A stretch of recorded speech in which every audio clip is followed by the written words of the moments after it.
the last decade, slowly, one by one, these symbols who would signify the Hinduness of the festival, they started disappearing from the ads.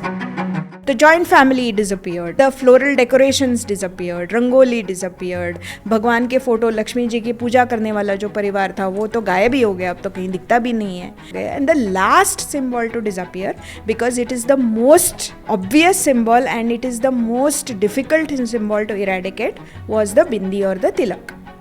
People were now scared to even call Deepavali or Diwali. They were using this weird Urduization of the festival and calling it Jashn-e-Riwaz, Jashn-e-Noor or some such thing like that. तो अगर आप दिवाली को जश्न-ए-नूर या जश्न-ए-रिवाज कह सकते हो, तो फिर बकरी ईद को बोलो ना अजापुत्र बलिदान उत्सव, बोलोगे क्या? ऐसा कैंपेन करोगे क्या? मैं ऐसे प्रोडक्ट के ऊपर या ऐसे कंपनी के ऊपर, ऐसे ब्रांड के ऊपर मैं अपना पैसा खर्च नहीं करूँगी जो मेरी परंपराओं का, मेरे धर्म का, मेरे प्रतीकों का, मेरे फेस्टिवल्स का, मेरे उत्सवों का सम्मान नहीं करता. It is as simple as that.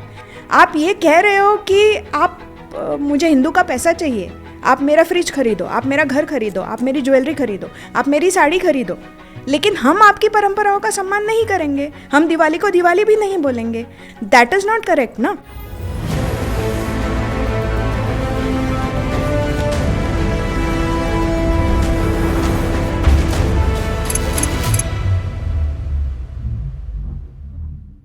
एक जो बहुत बड़ा आपने धमाका किया था, जो एक बहुत बड़ी एक, अब देखिए आप समझ गए इशारे से, एक बहुत जो सक्सेसफुल कैंपेन रही थी, वो थी और बहुत आवश्यक थी और आज भी बहुत आवश्यक है, रेलिवेंट है, इट्स मच रिक्वायर्ड. वो था कि जो हमारी कल्चरल आइडेंटिटी है उसको प्रिजर्व करना क्यों हमारे लिए बहुत आवश्यक है, उसके बारे में बात करना क्यों आवश्यक है, और जो लोग नहीं करें उनके विरुद्ध खड़ा होना क्यों आवश्यक है.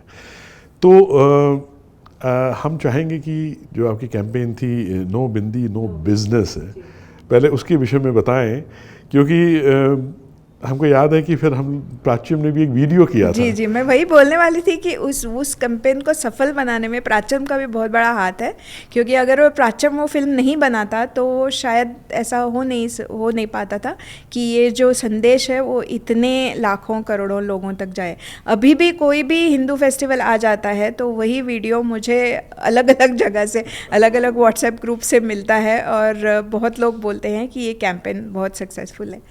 कैंपेन ज़रूर सक्सेसफुल है, लेकिन मैं उसके बारे में थोड़ी उसकी पार्श्वभूमि बताना चाहूँगी कि आप तो जानते हैं कि भारत में जो मैक्सिमम इकोनॉमिक टर्नओवर जो होता है वो हिंदू फेस्टिवल्स के समय में होता है, चाहे वो अक्षय तृतीया हो, चाहे वो गुड़ी पाड़वा हो, मतलब युगादि हो, डिफरेंट स्टेट्स में दीपावली हो. इसीलिए बहुत सारे जो कंपनीज़ हैं वो अपने जो ब्रांड कैंपेन्स हैं या अपने न्यू प्रोडक्ट लॉन्चेस हैं वो भी उसी समय लॉन्च करते हैं. There are specific campaigns for Diwali, specially in lifestyle products like jewellery, like very high net worth value products like cars or white goods or even homes or lifestyle products, everything. But I had begun to observe, and I am a trained mass communications professional, so I can see things which normal people probably wouldn't notice. I'm trained to do that. So I was seeing that over the last, I would say about a decade, कि Hindu festivals के time पे जो ads हुआ करते थे कि दिवाली है इसलिए मेरी ये चीज़ ले लो, दिवाली है इसलिए मेरा ये प्रोडक्ट ले लो, किसी को गिफ्ट देने के लिए ले लो या अपने आप के लिए ले लो या ऑस्पिशियस है इसलिए ले लो. लेकिन वो सारे कैंपेन्स में से जो हिंदू सिम्बॉलिज्म था वो धीरे धीरे करके गायब होने लगा था. एकदम से नहीं हुआ था, but 10 years ago a Diwali advertisement would probably show a joint Hindu family together with the grandparents, the parents and the children doing something together, doing either a puja together or having mithai together. You could see rangoli, you could see flower decorations, you could see the sky lantern, you could see children lighting firecrackers. You know, there was this mahal of festivity, there was this mahal of joy. Everybody would be brightly dressed in traditional clothes, everybody would be wearing a bindi, and I'll come to the bindi in a bit. But the whole thing was one look at that photograph or one look at that video, and even if it was without a soundtrack, you would know that it is celebrating a Hindu festival. that Hinduness of the festivals was intact. बिल्कुल. Then in the last decade, slowly, one by one, these Hinduness, these symbols who would signify the Hinduness of the festival, they started disappearing from the ads. So the joint family disappeared. Now it was just the parents and the children. Then it was just the man and the woman. Then the floral decorations disappeared, rangoli disappeared, भगवान के photo, Lakshmi ji की पूजा करने वाला जो परिवार था वो तो गायब ही हो गया, अब तो कहीं दिखता भी नहीं है. फायर क्रैकर्स गायब हो गए, लैंटर्न्स गायब हो गए, and the last symbol to disappear, because it is the most obvious symbol and it is the most difficult symbol to eradicate, was the bindi or the tilak. पहले जो सारा joint family Diwali celebrate करता था उन सब के चेहरे पे या तो मेल हो या फीमेल हो बिंदी या तिलक दिखता था. But 3 or 4 years ago that was not there. Not only that, people were now scared to even call Deepavali or Diwali. They were using this weird Urduization of the festival and calling it Jashn-e-Riwaz, Jashn-e-Noor or some such thing like that. Now my question is, why is it always one way? Now you will say that, oh, Urdu is also an Indian language. ठीक है, Sanskrit is also an Indian language. तो अगर आप दिवाली को जश्न-ए-नूर या जश्न-ए-रिवाज कह सकते हो, तो फिर बकरी ईद को बोलो ना अजापुत्र बलिदान उत्सव, बोलोगे क्या?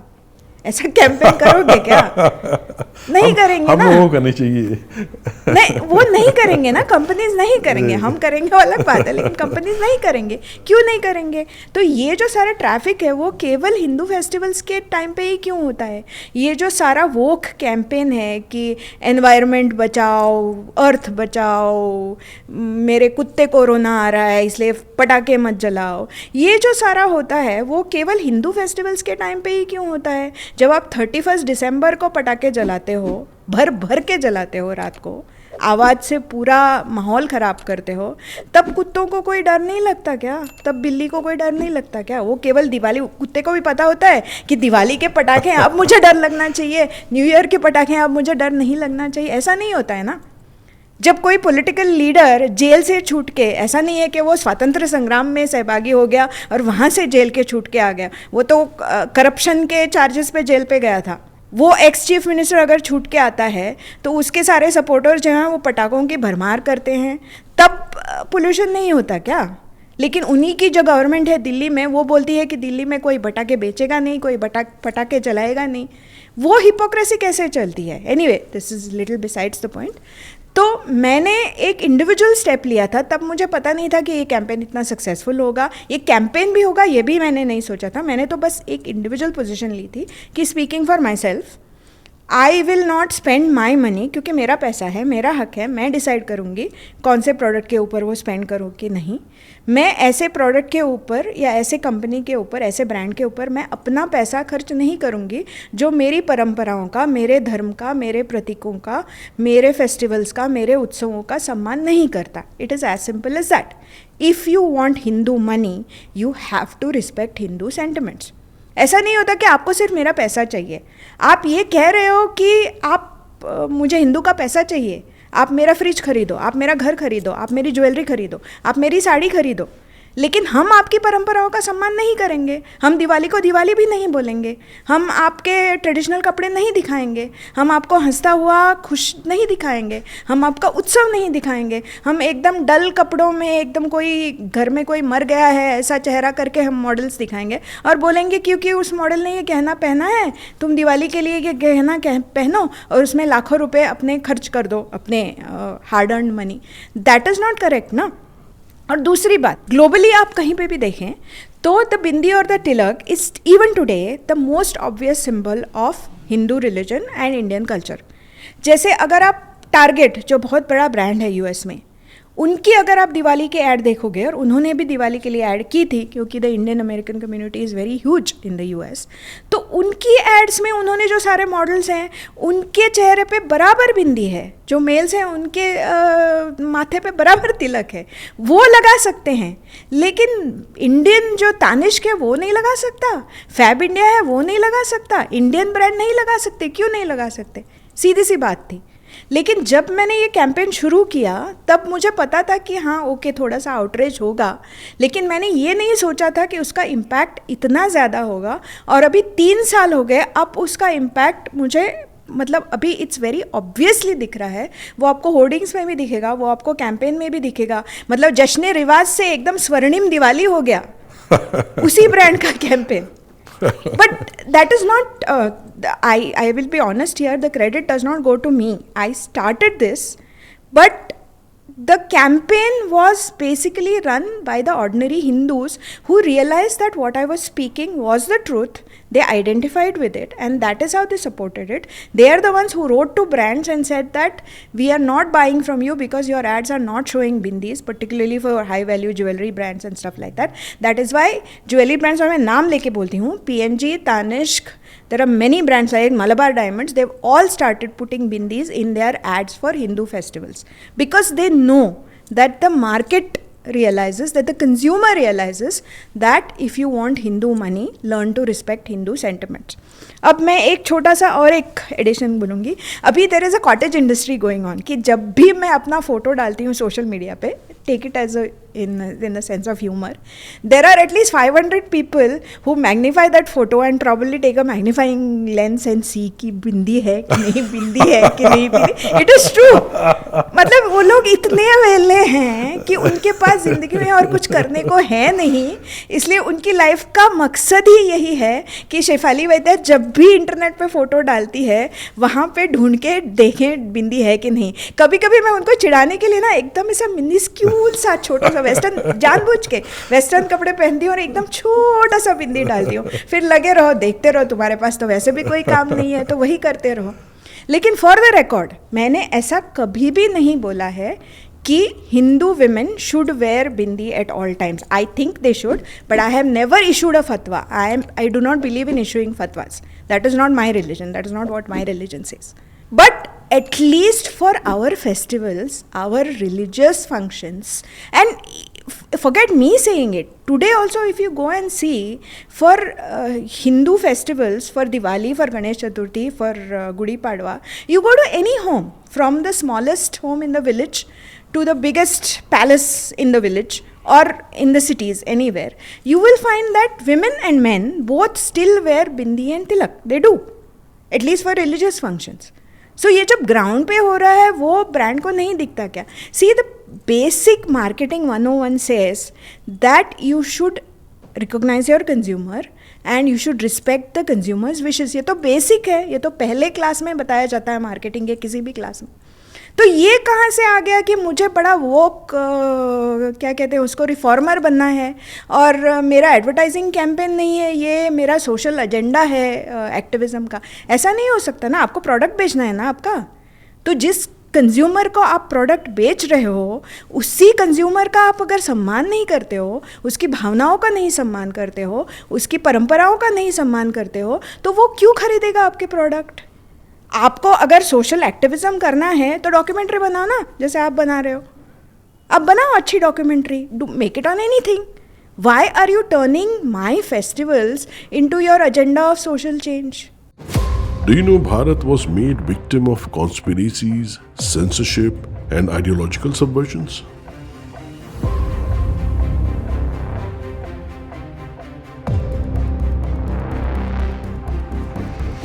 We all have suffered a lot. Let's end that now.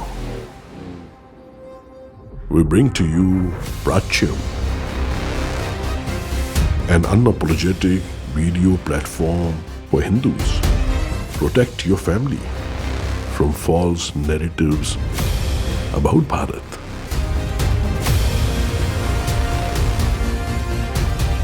Documentaries, classes, shows that you will not find on YouTube. Prachyam. Give power to the Hindu voice for the cost of one coffee.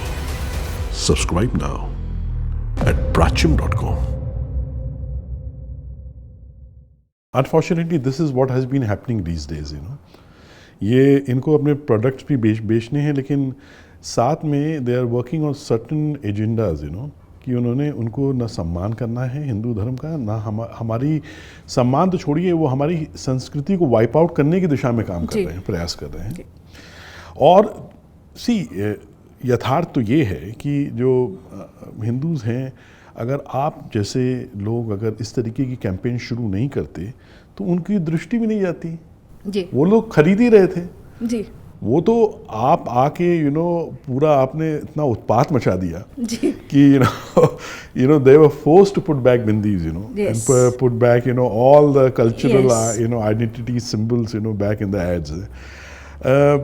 Any backlash you got from these companies or any trolling by the people? Backlash from companies, no, but companies just blocked me, thinking that even now many of these companies have blocked me on Twitter. आपकी They कहीं think that photo तो नहीं लगा दी अपने showroom में कि नहीं do not allow? वैसे सबसे interesting, but I'm telling you the impact of this campaign. Okay, there's a woman reader who sent me a video of hers कि उसने चेंबूर में किसी नाके पे तनिष्क क्या कोई और ज्वेलरी ब्रांड का बहुत बड़ा होर्डिंग था जिसमें बिंदी नहीं थी दिवाली के समय पे, तो उसने 40 फुट का बैम्बू लेके उसको पेंट में डुबा के उस मॉडल को बिंदी लगा दी थी. आई am not joking, and she sent me the video of it saying that this is what I did. Now the point is for somebody who doesn't even know me to be so impacted by this hashtag to turn it into an active campaign on ground. I think that is because the Hindu society realized that what I was speaking was the truth.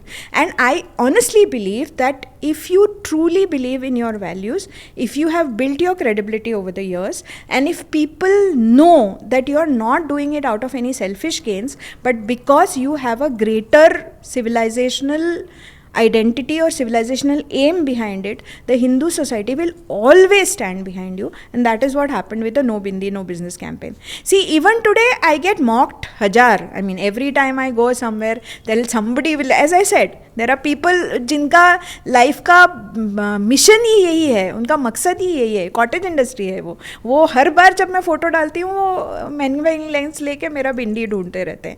You mock me all you want, the point is brands have changed their behavior. Absolutely. The point is there has been prime time debates on this campaign. The point is it has made a difference. आप फालतू में joke करना है आप कर लो, it doesn't matter to me. मैंने इससे बहुत बहुत ट्रोलिंग झेली है, तो कुछ भी नहीं है. बिल्कुल. मुझे याद है जब ये आपका कैंपेन शुरू हुआ था नो बिंदी नो बिजनेस का, तो मैं पुणे में शूट कर रहा था जी. और मुझे याद है कि दिवाली की रात जी, हमने जी, शूट किया जी. था, हम लोग मिले भी थे जी, yes. और अगले दिन Yes. सुबह एकदम भोर में हमारा शूट था, तो हम लोग भोर में सूर्योदय के पहले हम लोगों ने शूटिंग शुरू किया. उसके बाद शूटिंग के बाद जो है हम लोग सोचे कि सबको भूख लगी थी, हमने कुछ चाय या हल्का फुल्का नाश्ता कर लें, लेकिन दिवाली का अगला दिन था तो कोई रेस्टोरेंट खुला ही नहीं मिल रहा था. अच्छा, जो रेस्टोरेंट्स खुले मिले वो ज़्यादातर मुस्लिम कम्युनिटी के जो लोगों के रेस्टोरेंट्स थे.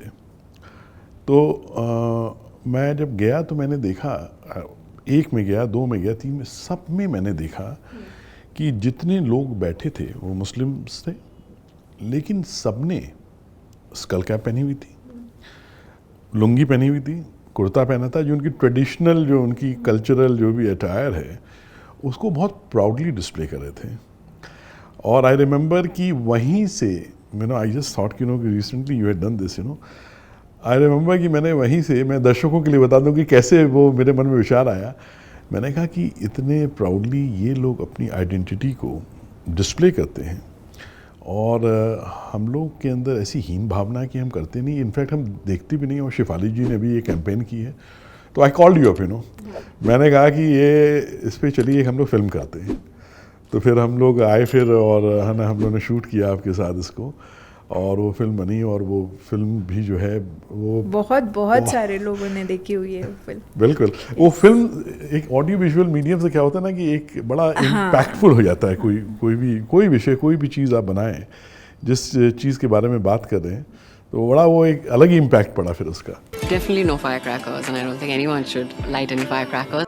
Everybody thinks they are activists, they and their grandmothers are activists, and everybody thinks it's okay to give gyan to Hindus and Hindus only, which is why every small thing, from how much water you can use for Abhishek, is also decided by courts, to who can go to a temple or not, that is also decided by the court, to how many lights, how many firecrackers can a Hindu light, is also decided by courts. So where is this going to stop next? How many liters of oil am I allowed to use for my diyas every year? Where is this going to stop? Where is this activism going to stop? And why is it only for Hindu festivals?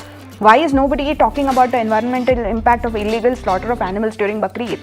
Why is no court passing a judgment on that? Why is nobody talking about the millions of trees and the candles that are lit during Christmas, or the fireworks that are done on 31st December? So those are the fireworks that emit oxygen. Don't use my festivals as an occasion to do your social activism. वो मेरा festival है, वो मेरा त्योहार है, आपका social activism का agenda नहीं है. It's only in India that you can call Diwali Jashn-e-Riwaz and call Diwali ki Saugat Tohfa-e-Khas and get away with it. It's only in India that you can show women who are dressed in mourning clothes and looking sad and glum and say that this is a festival of joy. What joy? What festivities? But I can see change on ground. I can see change in brand behavior. This is the first time that the agenda was set by the Hindus. Otherwise, it's always somebody insults your traditions and then you keep reacting and you waste a lot of energy in that. It's a victory of the average Hindu who has started realizing that I push back and say enough is enough. That is the success of No Bindi, No Business. Hi, I am Shefali Vaidya. I am a proud Hindu, so I request all of you to be proud Hindus, to be assertive, to be proud of your traditions, to be proud of your culture, to be proud of your symbols, because being Hindu is being free.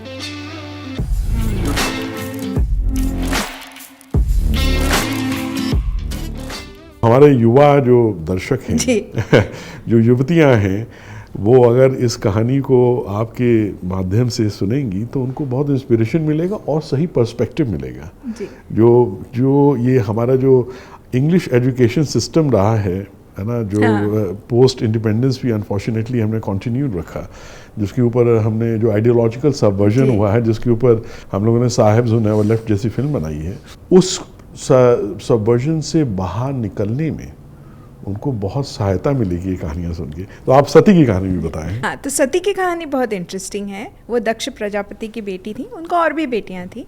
उन सबकी जो सबके विवाह जो थे वो बहुत मतलब आज की तारीख में बोलेंगे तो हाई नेटवर्थ इंडिविजुअल्स के साथ हुए थे। बस सती को शिवजी से शादी करनी थी और उसके पिताजी ने बोला कि वो तो स्मशान में रहते हैं, उनके पास तो कुछ भी नहीं है, चामर पहन के रहते हैं, उनके आसपास तो भूतगण रहते हैं, राख लपेटे हुए रहते हैं, तो ऐसे व्यक्ति से कैसे शादी करोगी तुम, ये सब बोला। लेकिन उसने नहीं माना और उसने विवाह किया शिवजी से और वो चली आई शिवजी के साथ। लेकिन जब उनको पता चला कि उनके पिताजी जो एक बहुत बड़ा यज्ञ कर रहे हैं और उसमें उनकी बाकी सारी बहनों को और उनके पतियों को बुलाया है, केवल उसको ही नहीं बुलाया है क्योंकि उसके पति मतलब was considered not up to the mark by the father, तो वो उसको गुस्सा आता है और वो अपने पति को बोलती है कि मे बी ओवरसाइट से हुआ होगा, भूल गए होंगे, या इनविटेशन पोस्ट में कहीं गुम हो गया होगा, या फिर व्हाट्सएप मैसेज नहीं पढ़ा होगा उन्होंने, तो इसलिए नहीं बुलाया होगा। ऐसा नहीं हो सकता कि वो मुझे बुलाएंगे ही नहीं, तो हम लोग चलते हैं। तो Shivji says you will be insulted there, मुझे पता है, तुम मत जाओ। लेकिन वो फिर भी बोलती है नहीं, हाँ मैं तो जाऊंगी, आपको नहीं जाना है तो आप मत आइए, लेकिन मैं जाऊंगी। तो शिवजी अपने गणों को साथ दे के उनको भेजते हैं सती को। वो तो आपको स्टोरी पता है कि जब वो यज्ञ में जाती है तब उसका अपमान होता है, उससे भी ज़्यादा उसके पति का अपमान होता है। लोग बोलते हैं कि ऐसे भड़ंग व्यक्ति की पत्नी है तो ये क्यों आई है यहाँ पे। तो वो योगाग्नि से अपने आप को प्रज्वलित कर देती है और that is when she dies. And जब ये शिवजी को पता चलता है कि ऐसा हुआ है तो उनको बहुत बहुत बहुत रेज, गुस्सा आता है। तो वो यज्ञ स्थल पे आते हैं, यज्ञ का विध्वंस करते हैं, अपने साथ भैरव को क्रिएट करते हैं। वो सारी कहानियाँ हमने पढ़ी है, बड़ी इंटरेस्टिंग है कहानी जी। अपनी और जटा से वीरभद्र को प्रकट करते हैं जी। और फिर वो सती का शव जो है वो अपने कंधे पे लेके वो उग्र तांडव करते हैं और उससे सारी धरती, सारा जो ब्रह्मांड है वो हिलने लगता है और सारे देव भयभीत हो जाते हैं। फिर देव जाके विष्णु जी को बोलते हैं और फिर विष्णु जी सुदर्शन चक्र भेज के सती का जो शव है उसके टुकड़े करते हैं और उसके जो टुकड़े हैं वो जहाँ जहाँ गिरते हैं वहाँ वहाँ शक्तिपीठ होता है। ये कहानी है और वो भी एक अलग बात है क्योंकि वो जो शक्तिपीठ जहाँ जहाँ थे that was actually a marker of Bharat spiritual geography. जो अभी भी है, मतलब अभी तो हम लोग हिंगलाज में नहीं जा सकते क्योंकि वो पाकिस्तान में है, लेकिन हिंगलाज से लेके कामाख्या से लेके साउथ में कन्याकुमारी से लेके वो जो सारे जो मंदिर हैं, वो मंदिर भारत की जो भौगोलिक स्पिरिचुअल सीमाएं हैं उनको मार्कअप करते हैं, वो अलग बात है। लेकिन ये जो कहानी है, मतलब आप शिवजी का भी, ही सच अ रोमांटिक हीरो कि वो उनको इतना रेज है अपनी पत्नी का के साथ ऐसा अपमान हुआ। तो आज आप मूवीज़ में देखते हो कि कोई हीरो जब उसकी वाइफ को या उसकी गर्लफ्रेंड का अपमान होता है तो एकदम वो रिवेंज लेता है, तो वो वैसी स्टोरीज बहुत पॉपुलर हैं। लेकिन Shivji is not considered as a romantic hero. क्यों? तो ये जो एजेंसी है अपना डिसीजन खुद लेने की, अपना विवाह या अपने लाइफ के सारे डिसीजन से वो खुद लेने की, वो तो हमारे इतिहास में स्त्रियों के पास थी ही, इसीलिए उसको स्वयंवर बोलते हैं। और वो केवल स्त्री को ही अधिकार होता है खुद चूज़ करने का कि उसका पति कौन हो, इसीलिए तो शब्द है ना स्वयंवर, स्वयं ही वर को चुनना, मतलब स्वयंवर। लेकिन हम बोलते हैं कि हमारे इतिहास में कुछ ऐसा है ही नहीं। ठीक है, ये सब तो पुराणों की बातें हैं। आपने मुझे पहले सवाल में पूछा था कि आपको इंस्पायर किसने किया, तब मैंने छत्रपति शिवाजी महाराज का नाम लिया था। लेकिन एक और हस्ती का नाम मैं ज़रूर लेना चाहूँगी, और खासकर हम इस विषय पे हैं इसलिए बोलती हूँ, Devi Ahilyabai Holkar.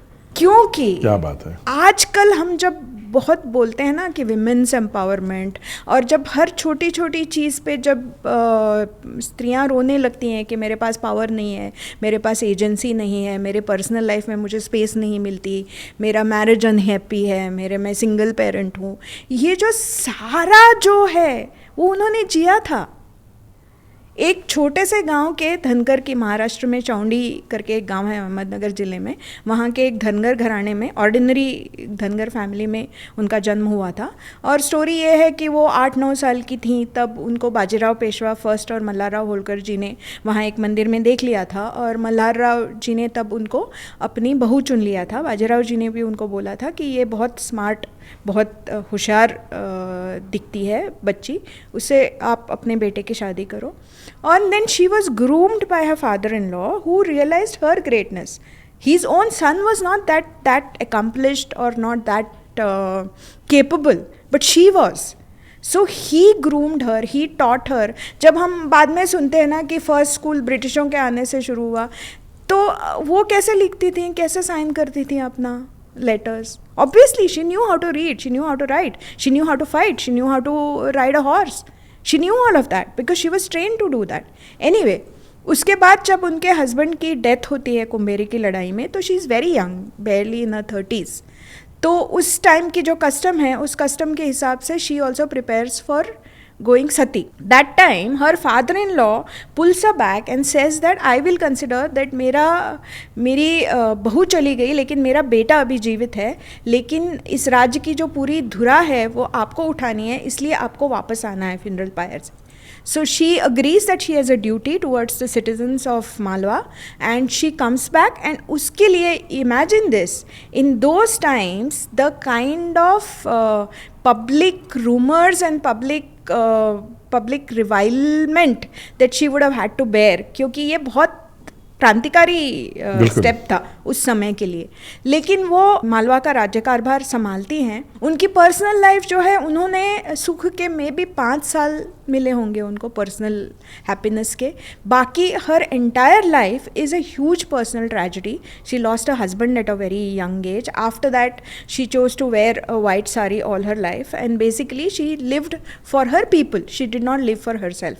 Even her son died very young, जिससे उनकी बहुत आशाएं थी कि ये मालवा का राज्य कारभार वो संभालेगा, लेकिन वो भी नहीं हुआ. वो उसकी अलग ही ट्रेजेडी थी, वो बहुत ट्रैजिक सर्कमस्टेंसेस में उनकी मृत्यु हुई.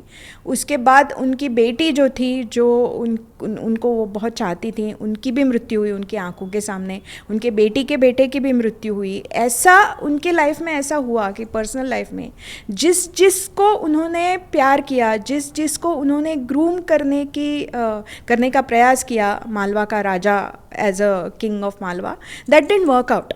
Did she cry? She must have privately.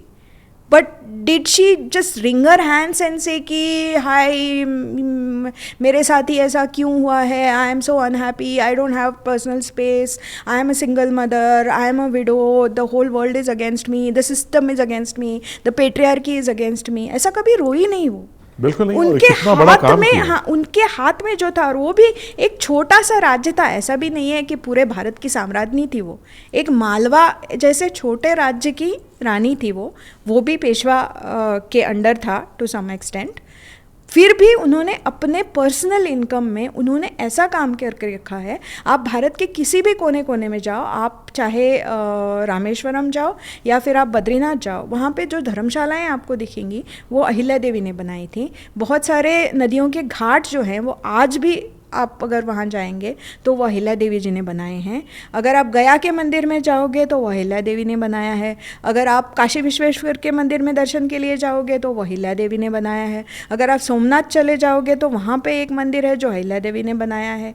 मतलब एक स्त्री जो typically with the system against her, she was a widow in those times, in medieval times, you know, it's very easy to cry oppression, it's very easy to say ki hi daya main to bechari abla.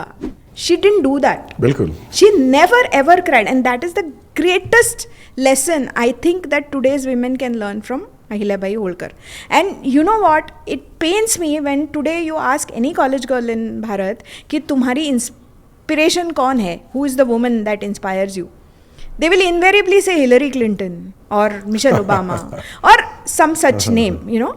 But why not look closer, why not look into our own history and try to understand. मैं ऐसा नहीं बोल रही हूँ कि आप अंधेपन से विश्वास करो, लेकिन थोड़ा तो पढ़ो उनके बारे में। अगर आप थोड़ा भी पढ़ोगे, so you will realize that true greatness lies not in complaining, true greatness lies not in whining, but in accepting your circumstances and doing what is the best you can do under these circumstances. That, according to me, is true women's empowerment, and Ahilya Devi Holkar is the prime example of it. क्या बात है, you are a great story teller है। Thank you. Prachyam is about dedicating to revive our rich cultural heritage, the essence of Bharat. We are bringing to life the echoes of our glorious past. We need organizations like Prachyam. It is old as well as the new rise. प्राच्यम हिंदू के गौरव की गाथा गाता है। 60 साल में हमने जो खोया विरासत के रूप में, संस्कृति के रूप में, उसको वापस लाने का काम कर रहे हैं। Our mission goes beyond creating content. We are sparking a cultural renaissance. प्राच्यम एक उत्तिष्ठत का नाद है। हिंदू समाज को जोड़ने के लिए और सच्चाई दिखाने का काम प्राच्यम द्वारा हो रहा है। कई दशकों की एक आवश्यकता को प्राच्यम पूरा कर रहा है। प्राच्यम is putting out as an urgent civilization imperative. गुलामी की मानसिकता अगर कहीं पर भी अंदर धसी हुई हो ना, उसको उखाड़ फेंकने का काम प्राच्यम का कंटेंट करता है। Launching the world's first Hindu OTT platform is just the beginning. We have much more to achieve. पूरा जन जन सत्य से, तथ्य से और यथार्थ से परिचित होगा। आपका ये प्रयत्न ईश्वर की आराधना ही है। काउंटर नैरेटिव का आंदोलन आरंभ हो चुका है। Prachyam is doing an excellent job to give you knowledge which you don't get in school. I absolutely love it. I'm very happy to be a part of the Prachyam family. I extend my best wishes to you and your entire team. एक बहुत बड़ी सनातन की सेवा हो रही है, उसके लिए मैं हृदय से प्राच्यम का अभिनंदन करता हूँ। Your support can turn this vision into reality. Prachyam. Prachyam. Prachyam. Prachyam. Prachyam. Prachyam is doing a very, very good job. We Sanatanis need Prachyam. People are going back to their roots. It's important for our country. Arm yourself with the knowledge. It's almost like a movement. This is a visionary endeavor. प्राच्यम को सफलता के लिए साधुवाद। Amazing job. Strongly recommend do your contribution. Support them, subscribe them. By donating to Prachyam, you are just not giving. You are investing in our culture, our future, and our children. Reaching out to the people with the results of the research, I wish them all the very best. Join us on this journey. Donate today and become part of a timeless legacy.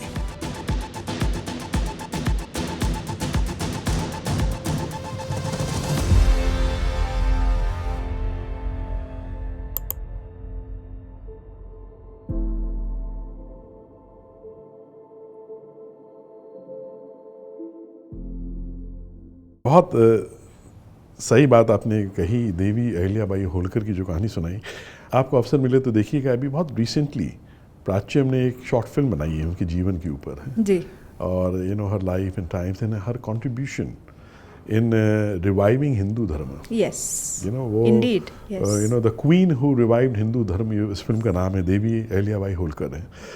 तो वो film लोग देखें और आपने जो संपूर्ण जीवन की उनकी जो अभी बताई जीवन यात्रा, वो निश्चित रूप से बहुत प्रेरित करेगी हमारे दर्शकों को। तो हमें लगता है कि इस तरीके से एक दृष्टिकोण आप देती आई हैं हिंदुओं को, बहुत आवश्यक रहा है। मैं और इस जो इंडिक नैरेटिव है, इसके रिसर्जेंस में, इसको रिक्लेम करने की दिशा में आपने बहुत काम किया है, बहुत लोगों को प्रेरित किया है, बहुत स्त्रियों को, नारी शक्ति को प्रेरित किया है। आगे हम जैसे आने वाले समय में आपको क्या लगता है कि नारी शक्ति का क्या रोल रहेगा इस इंडिक नैरेटिव की रिसर्जेंस में और रिक्लेमेशन में? जो बदलेगा ना वो नारी ही बदलेगी, क्योंकि इस देश में नारी को शक्ति कहा जाता है। जो शक्ति नहीं होगी आपके साथ तो शिव भी कुछ नहीं कर सकते। तो ये जो नैरेटिव है वो एक्चुअली अभी भी अगर आप सोचोगे and you think of the most obvious symbol of Hindu resurgence और Hindu resistance in the last 5 years, you will think of Nupur Sharma, right? बिल्कुल। It is a woman who has taken on an entire establishment and who is basically still standing. तो अगर शक्ति नहीं है आपके साथ तो कुछ नहीं हो सकता। दूसरी बात तो ये है कि ये मैं ग्राउंड पे भी देखती हूँ, मैं बहुत जगह जाती हूँ लेक्चर्स देने के लिए। तो जब भी जाती हूँ वहाँ पे काफ़ी सारे यंग लोग होते हैं जो मुझे हमेशा ऐसे ही अच्छा लगता है। और वो स्पीच होने के बाद इनवेरिबली, और हर बार ये हुआ है कि कोई ना कोई एक 20 साल की, 18 साल की, 16 साल की लड़की मेरे पास आके मुझे बोलती है कि आपके लेक्चर्स से या आपकी साड़ियों से या आपके टेम्पल आर्किटेक्चर के काम से मुझे बहुत प्रेरणा मिली है और मेरे मन में जो कॉबवेब्स थे वो बहुत एक्सटेंड तक दूर हो चुके हैं और मैं जानना चाहती हूँ अपने कल्चर के बारे में, अपने इतिहास के बारे में, अपनी वस्त्र परंपरा के बारे में, क्योंकि ये सारी इंडिविजुअल कॉन्सेप्ट्स नहीं हैं जो लोग आज तक समझ में आए थे कि संस्कृति के बहुत सारे आयाम होते हैं और वो सारे जो आयाम हैं वो एक दूसरे से इंटेग्रली जुड़े हुए होते हैं। अगर ऐसा नहीं होता है कि आप आर्ट्स ऑफ क्राफ्ट का इंडिविजुअली अभ्यास करो, आप टेम्पल आर्किटेक्चर का इंडिविजुअली अभ्यास करो, आप हिस्ट्री का इंडिविजुअली अभ्यास करो, ऐसा नहीं होता है। All of these things they come together to form what is known as your civilizational identity. तो मैं तो ठीक है, मेरे पास जो है I am offering it to the world. आपको जो अच्छा लगता है people can take it. Some people like my posts on saris, some people like my posts on arts and craft, some people like my posts on solo travel, some people like my posts on politics, on history. That is okay, take what you want. But once you start studying that subject, you will yourself realize that everything is connected. And that it will all come back to the Indian civilizational heritage that we have and the Indian knowledge systems you have. ये मुझे आपका हाथ पकड़ के आपको लाने की ज़रूरत नहीं है, वो एहसास आपको खुद ब खुद हो जाएगा अगर आप किसी भी एक विषय का अभ्यास करने लगोगे तो भी। एक लड़की है, she is very young actually, she has been studying, her name is Girija Dudhat and she's a very interesting person because she has been studying, she's a girl but she's been studying the भारतीय शस्त्र परंपरा और बहुत अभ्यास है उसका, उसने किताब भी लिखी है मराठी में। तो हमारे शस्त्र कैसे डेवलप होते आए हैं, हमारे धनुष बाण में धनुष के कितने प्रकार थे, किस किस का हर एक भगवान के धनुष का नाम अलग होता है, वैसा क्यों है, शिव जी का जो है वो पिनाकिन है वो ऐसा क्यों है, कृष्ण जी के धनुष का कोई अलग नाम होगा, विष्णु जी के धनुष का कोई अलग नाम होगा, उसका भी अभ्यास वो करती आई है। ऐसे बहुत सारे लोग हैं जो अलग अलग क्षेत्र में काम कर रहे हैं but ultimately they come to realise that all of these are parts of a greater whole, and that whole, that composite structure is actually what is known as the भारतीय परंपरा, भारतीय ज्ञान परंपरा, इंडियन नॉलेज सिस्टम। वो एहसास अपने आप को हो जाएगा। और सेकेंडली ऐसा होता है ना प्रवीण जी कि we are all like a banyan tree, हमारे रूट्स जितने नीचे जाएंगे, जितने ज़मीन में गड़ेंगे, उतना ही हमारा विस्तार बड़ा होगा, उतनी ही हमारी जो हाइट है वो बहुत बड़ी होगी। ये जब हम समझ लेंगे ना, तो बहुत सारे जो कन्फ्यूजन हैं वो अपने आप दूर जाएंगे। आप पाश्चात्य जगत से बहुत सारी अच्छी चीज़ें ले लो, टेक्नोलॉजी ले लो, उनका काम करने का डिसिप्लिन ले लो, उनकी हर विषय में डीप जाने की उनकी जो परंपरा है, ज्ञान परंपरा है, वो भी ले लो। वो कभी हमारे पास थी लेकिन कम हो गई है, वो वहाँ से लेनी है, ज़रूर ले लो।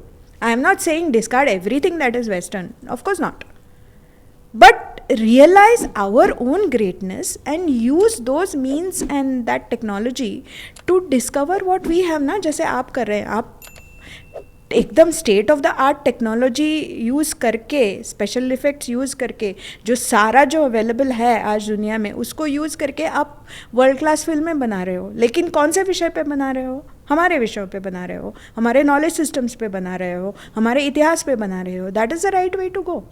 That is the right synthesis, and that is what we should aspire to be. We are a great country, we are a young country, there's a lot of energy in this country, there's a lot of hunger for knowledge, and increasingly the young people, they want to know more about their history, they want to know more about their religion, they want to know more about their philosophy, they want to know more about their science, more about their arts and crafts.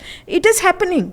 The point is, we need more people like you and me, I guess, who are able to package this in a contemporary way, in a interesting way, so that the people who are hungry for this knowledge can get this knowledge easily.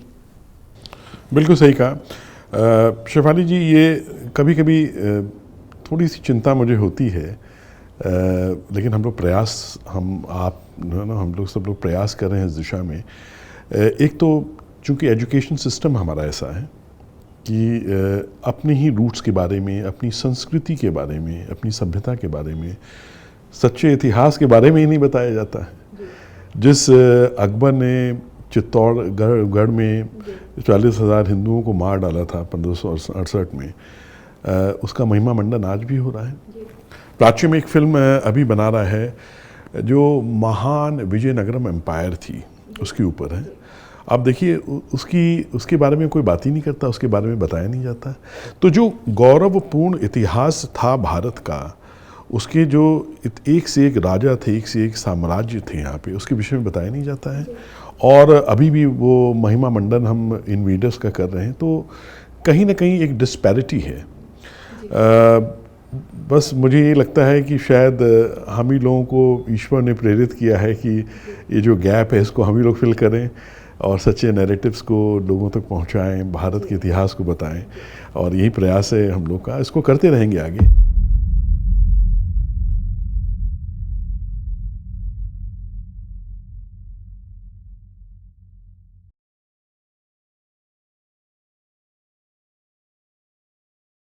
Pratyam is about dedicating to revive our rich cultural heritage, the essence of Bharat. We are bringing to life the echoes of our glorious past.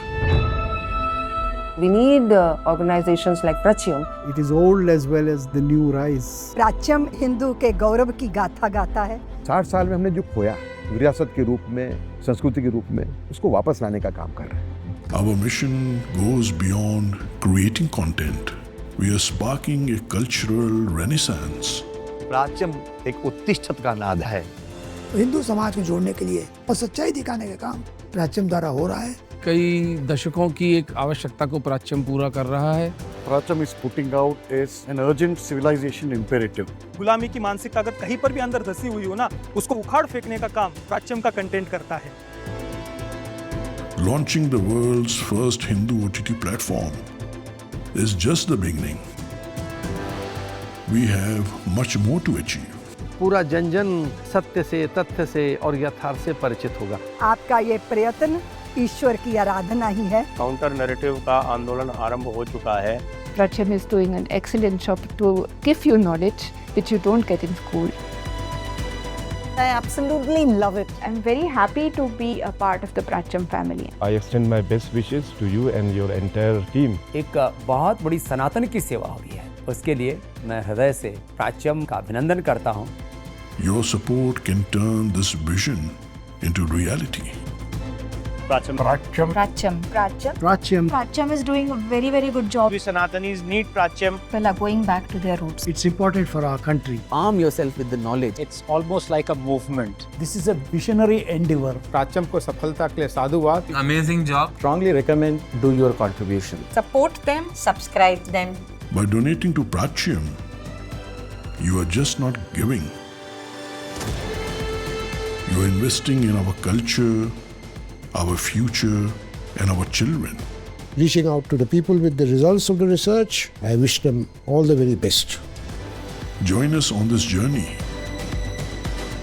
Donate today and become part of a timeless legacy.